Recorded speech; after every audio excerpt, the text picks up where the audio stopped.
ವಾರ್ತೆಗಳು ಸ್ವಾಗತ. ಮುಖ್ಯಾಂಶಗಳು. ಪೂರ್ವ ಬಂಗಾಳದಲ್ಲಿ 8ನೇ ದಿನೇಶರು ಜಮ್ಮು ಕಾಶ್ಮೀರದಲ್ಲಿ ನಡೆದಕ್ಕಂಥ ಚಲಾವಣೆ ಮತ್ತು ಇಬ್ಬಂದಿಯಾಗಿ ಪೊಲೀಸರಿಗೆ ಗಾಯಗೊಂಡಿದೆ.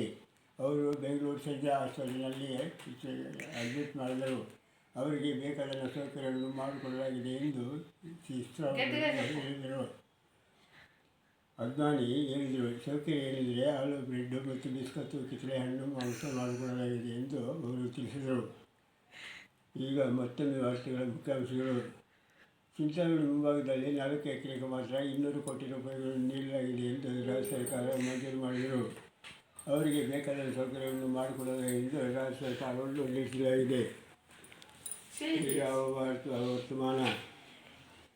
ಪೂರ್ವ ಬಂಗಾಳದಲ್ಲಿ ಅಗಸ್ಟ್ ಉಷ್ಣಾಂಶ 23.6 ಸೆಂಟಿಮೀಟರ್ ಮಳೆಯಾಗಿದೆ. ದಕ್ಷಿಣದಲ್ಲಿ ಅಗಸ್ಟ್ ಉಷ್ಣಾಂಶ 43.6 ಸೆಂಟಿಮೀಟರ್ ಹೆಚ್ಚಾಗಿದೆ.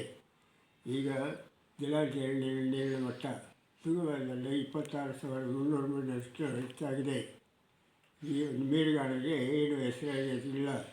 ಮೀನುಗಾರರು ಸುಂಟರ ಗಾಳಿಯಿಂದ ಸುತ್ತಿದೆ. ಮೀನುಗಾರರಿಗೆ ಏನು ಎಚ್ಚರಿಕೆ ಇಲ್ಲ. ಹವಾಮುನ್ಸೂಚನೆಯಂತೆ ಬೆಂಗಳೂರು ಮತ್ತು ಸುತ್ತಮುತ್ತ ಪ್ರದೇಶಗಳಲ್ಲಿ ಅಲ್ಲಲ್ಲಿ ಮಳೆ ಸುರಿಯಲಿದೆ. ಇಲ್ಲಿಗೆ ವಾರ್ತಾ ಪ್ರಸಾರ ಮುಕ್ತಾಯವಾಯಿತು.